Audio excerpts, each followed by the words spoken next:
Muy buenas, un nuevo día, un nuevo video. Muy feliz día para ustedes. Hoy este video se viene potente. Desde el minuto antes de que empezara a grabar ya sentí que esto iba a ser muy poderoso, porque voy a hablar con mucho respeto y con mucha humildad sobre una de las citas bíblicas que siento que es una interpretación muy poderosa.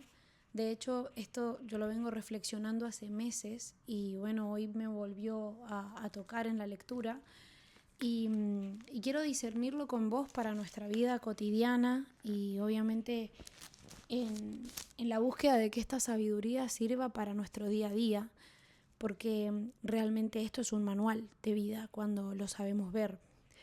Y siempre aclaro lo mismo, si no me conoces, mi nombre es Stephanie, no tengo religiones, yo creo que Dios abarca absolutamente todo y lo encontramos hasta debajo de una piedra, y estudio la Biblia con mi interpretación y siendo muy respetuosa, insisto, muy humilde por lo que puedo interpretar, pero buscando que tenga un sentido en este día, en esta modernidad, en nuestra búsqueda de sentido.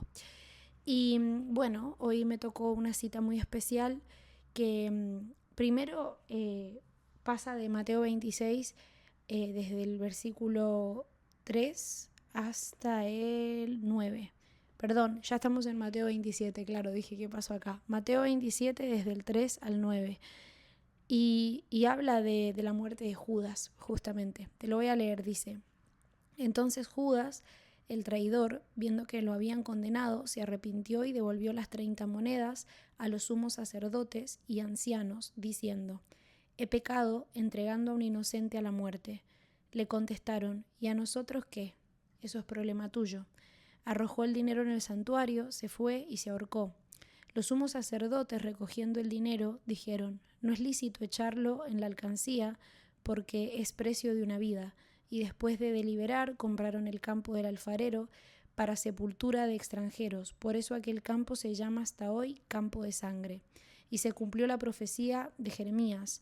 Tomaron las 30 monedas, precio del que fue tasado, del que tasaron los israelitas, y con ello pagaron el campo del alfarero según las instrucciones del Señor. Esa es la cita de hoy.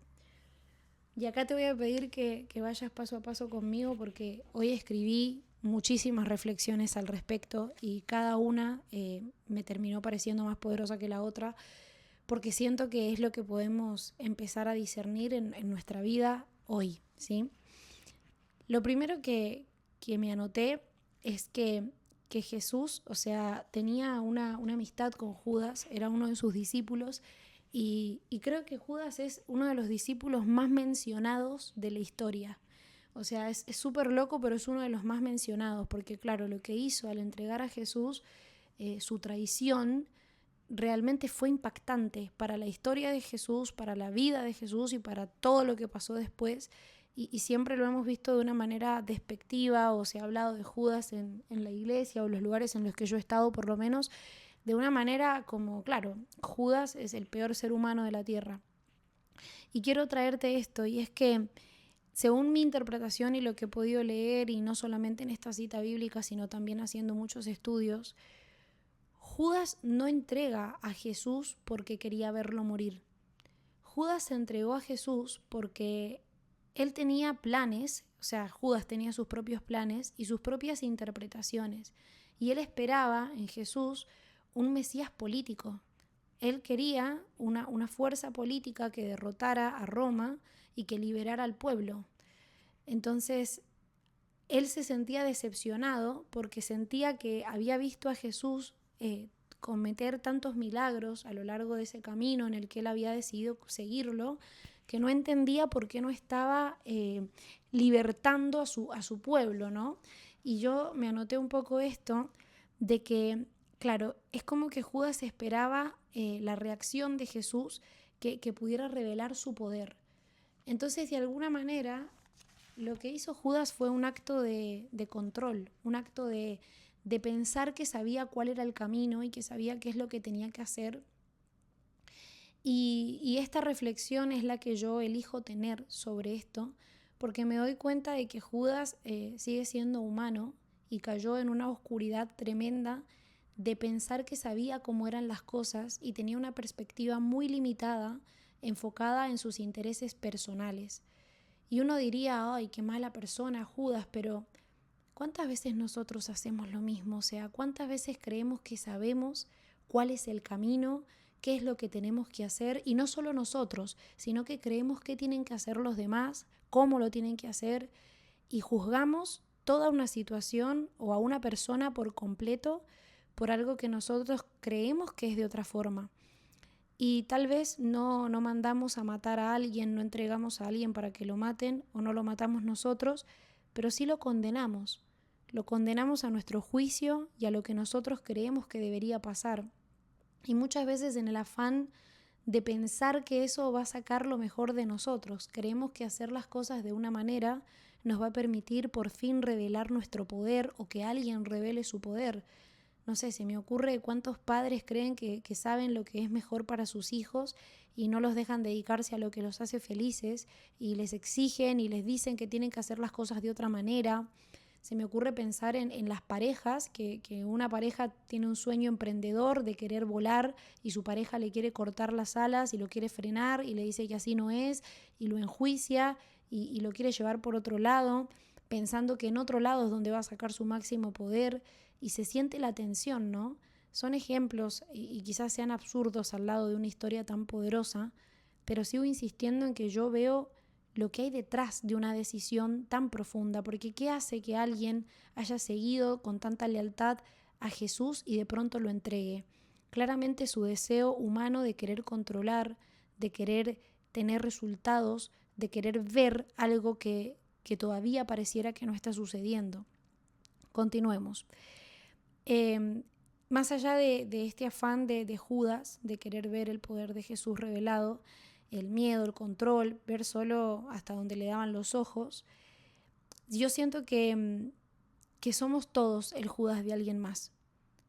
Todos. Y en esto quiero ser muy humilde, vuelvo a decirlo, sé que es un tema delicado, pero a veces le pedimos a Dios, ponme ahí en los lugares donde sea más útil. Y si ser más útil significa ser la ex de alguien a quien a través de dejarlo lo despertaste, le abriste los ojos para que se diera cuenta de que estaba jugando chiquito y que tenía que jugársela más por sus sueños y por su propósito. Y si sos el ex de una mujer a la que le enseñaste que a la vez de dejarla le diste el permiso de ser su máximo potencial y dejar de dejarse estar, abandonarse y empezar a elegirse. Y si estar en el lugar donde Dios te use significa ser el mentor que le dice una verdad extremadamente incómoda a un alumno, que hace que ese alumno se enoje con vos por años porque no puede aceptar la verdad hasta que un día le sucede X cosa que hace que voltee hacia vos y diga, puta, mi mentor en ese año me lo dijo, pero fuiste la razón de enojo y rechazo durante muchos años. ¿Qué pasaría si estar ahí donde más te necesiten significa ser el hijo que le enseña a esa madre que su maternidad no está siendo la mejor, que la está efectuando desde el miedo y no desde el amor? ¿Qué pasaría si ponerte ahí donde más te necesiten significa estar en un lugar extremadamente incómodo haciendo algo que no te gusta ni un carajo, por ejemplo, un trabajo que no te agrade, y siendo el compañero positivo tóxico de mierda que todos quieren sacarse de encima? ¿Qué te quiero decir con esto? Que a veces nos toca ser el malo de la película, que a veces nos toca ser el villano en la historia de alguien más, porque somos ese Judas. Algunas personas van a creer que los traicionaste cuando en realidad lo que hiciste fue elegir un camino. Por eso existe el refrán de que las personas no te hacen cosas, las personas hacen cosas y vos elegís tomarlas como personales, ¿no? Por ejemplo, cuando alguien le es infiel a alguien, en realidad esa persona no te está siendo infiel, esa persona está teniendo un vínculo con alguien más porque eligió vincularse con alguien más. Y vas a decir, Steffi, pero me fue infiel, teníamos un acuerdo, ya sé. Lo que te quiero decir es que quedarte con el me hicieron te pone en una posición de mucho victimismo, ¿no?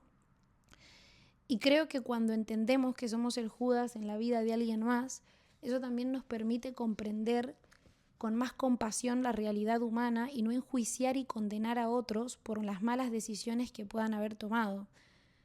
Y no me saques esto de contexto, no estoy hablando de que no tengas estándares, que no sepas poner tus límites, no, te estoy hablando de aprender a mirar con compasión y aprender a mirarnos con compasión, porque todos alguna vez hemos sido el Judas en la vida de alguien, todos alguna vez hemos traicionado acuerdos, vínculos, lazos, promesas, y no necesariamente porque seas una mala persona, porque yo sea una mala persona, es que tenías un interés particular de ir hacia otro lado.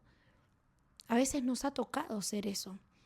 Y te lo quiero traer porque fíjate que Judas en su traición, y no estamos justificando la traición, sino que estamos hablando del camino y la historia que Dios ya tenía escrita, porque fue parte del propósito.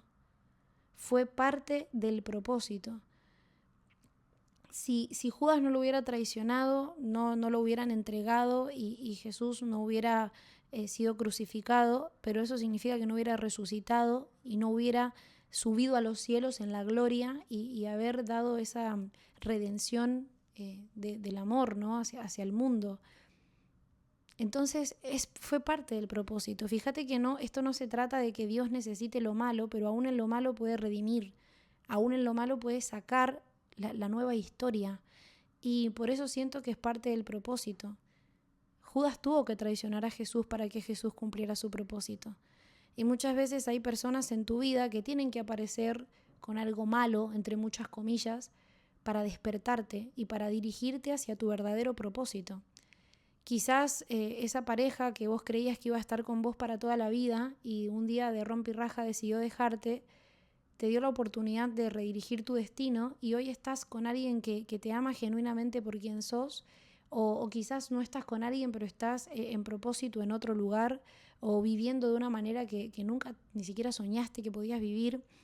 Tal vez te dio la oportunidad de autoconocer una versión tuya que no conocías, de crecer, de querer expandirte. No sé, ese trabajo del que te echaron, que pensaste que te traicionaron porque no te valoraron lo suficiente y te vieron como un número, tal vez gracias a eso decidiste emprender y hoy sos un empresario reconocido, o hoy tenés libertad de horarios o libertad geográfica, o tenés más tiempo para disfrutar de tu familia, ver a tus hijos crecer.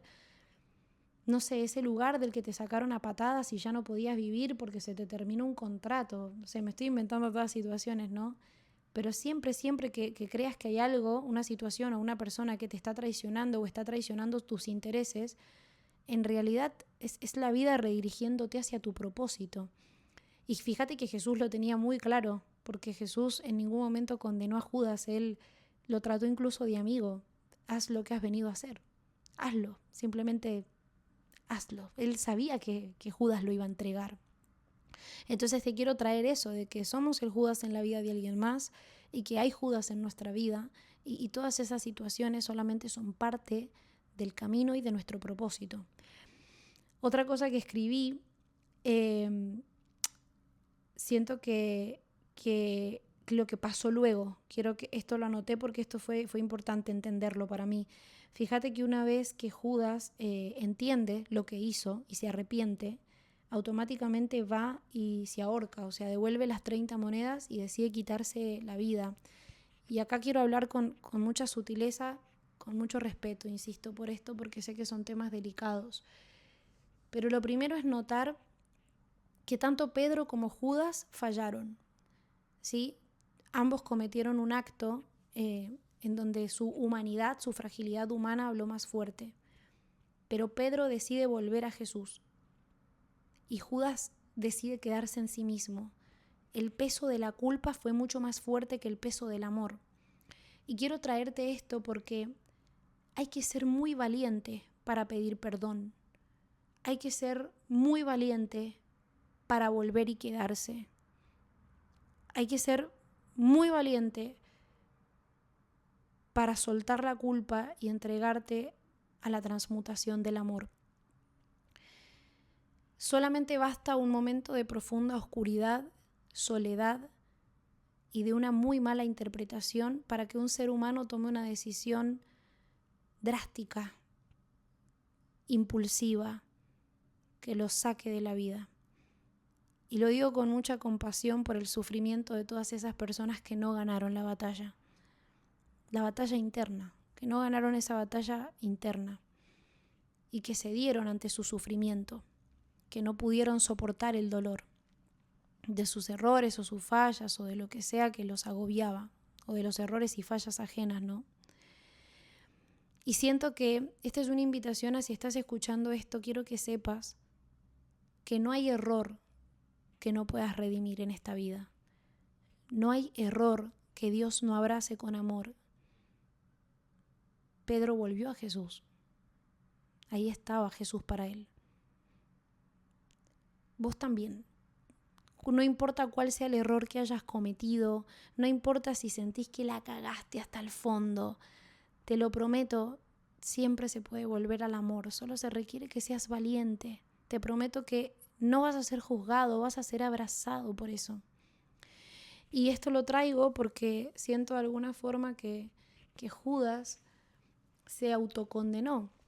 Y muchas veces, y esto ya me voy en otra historia, pero a veces no basta condenarse con quitarse la vida. A veces vos te estás condenando en vida al no soltar la culpa, al vivir toda tu vida sin perdonarte aquello que hiciste, sin perdonarte y dejarte condenado a vivir sintiéndote fatal en cada cosa que hagas.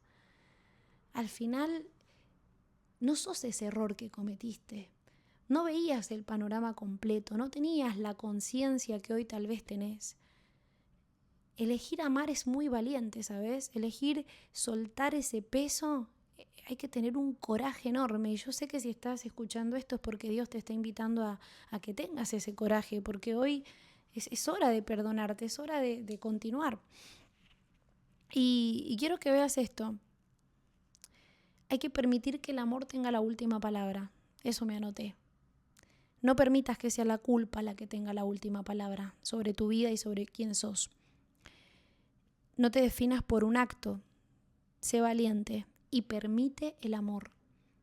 Permití el amor. Y esto no te estoy hablando de errores drásticos, porque también a veces en el día a día, ¿viste? ¿No? Empezaste una pelea con tu pareja, después de estar 2 horas discutiendo te diste cuenta que vos no tenías razón, que la cagaste, que dijiste cosas que nada que ver, y claro, por orgullo, por no admitir que la cagaste, seguís sosteniendo la pelea a pesar de que por dentro sabés que nada que ver, y te seguís haciendo el enojado, la enojada para sostener eso por el orgullo, y no te das cuenta de que sería tan fácil como bajar 60 cambios, mirar a los ojos a esa persona y decirle, che, nada que ver, tenés razón, flashé, dije cosas que no tienen sentido. Quizás a la otra persona en una primera instancia la descoloca, porque si no está acostumbrada a que seas así de compasivo va a seguir a la defensiva, te cuento, porque es la conducta que ambos aprendieron a tener, el comportamiento natural, pero en la medida que empieces a practicar el amor y empieces a bajar un cambio, te lo prometo, te vas a dar cuenta cómo la otra persona baja los escudos que puso ante el amor y va a empezar a verte y decir, che, gracias por admitir que quizás acá la flayaste. Y también te digo más, a veces incluso ni siquiera hace falta que entiendas que no tenías razón. A veces, aunque sepas que tenés razón, qué bonito que es bajar uno la guardia y decir, che, ya fue, ¿por qué estamos discutiendo? O sea, lleguemos a un acuerdo, tratemos de entendernos. Y si no nos podemos entender ahora con las palabras, entendámonos a besos. Cágate a besos con tu pareja y después resuélvanlo cuando los dos estén en un estado emocional que entiendan, ¿me entendés? Lo mismo te digo con tus amigos. Dale un abrazo a ese chabón con el que no te estás entendiendo y te sacó una sombra. Dale un abrazo a tus viejos, que a veces tus viejos tienen 60, 70 años y querés que entiendan una verdad de la conciencia de unidad que vos, de pedo que estás empezando a entender y a vivir. Déjalos en paz a tus viejos. Ese es un lugar a donde vos vas a dar amor, ¿entendés? Si quieren aprender de tu experiencia, qué bonito, qué privilegio, pero no fuerces a tu familia a ser personas que no son. Creo que también de eso se trata, permitir que el amor tenga la última palabra. Perdonate y perdoná. Perdonate y perdoná, deja de condenarte y de condenar a otros a lo que se supone que debieran hacer. No tenemos la perspectiva completa, no tenemos el panorama completo, te lo prometo. Y después... quiero que veas, bueno, esto te lo dije, pero cómo incluso una traición puede ser transformada en redención por Dios. Y fíjate que Judas creyó que había arruinado la historia, pero Dios seguía escribiéndola. A veces nosotros creemos que lo que está sucediendo en nuestra vida es la condena última. Y no, corazón, hay una historia todavía mucho más larga para adelante. Hay un montón de propósito todavía por cumplir. Hay un montón de amor que experimentar. Sé que este video fue un poco más largo de lo habitual, pero creo que podemos sacar muchísimas enseñanzas y aprendizajes de esta situación que atravesó Judas para nuestra propia vida. Realmente sé que este es un mensaje poderoso y a mí me atravesó de muchas maneras. Si te gustó este video y te gustaría trabajar en vivo y en directo conmigo sobre las enseñanzas y los principios espirituales para tu vida cotidiana, espiritualidad aplicada, tengo un club llamado Mentalidad de Grandeza, donde todos los miércoles estoy en vivo y en directo haciendo coaching grupal, y el link para que te puedas unir está en la descripción de este video. Por ahora, nos vemos en un siguiente video. Que Dios te bendiga. Gracias por llegar hasta acá conmigo.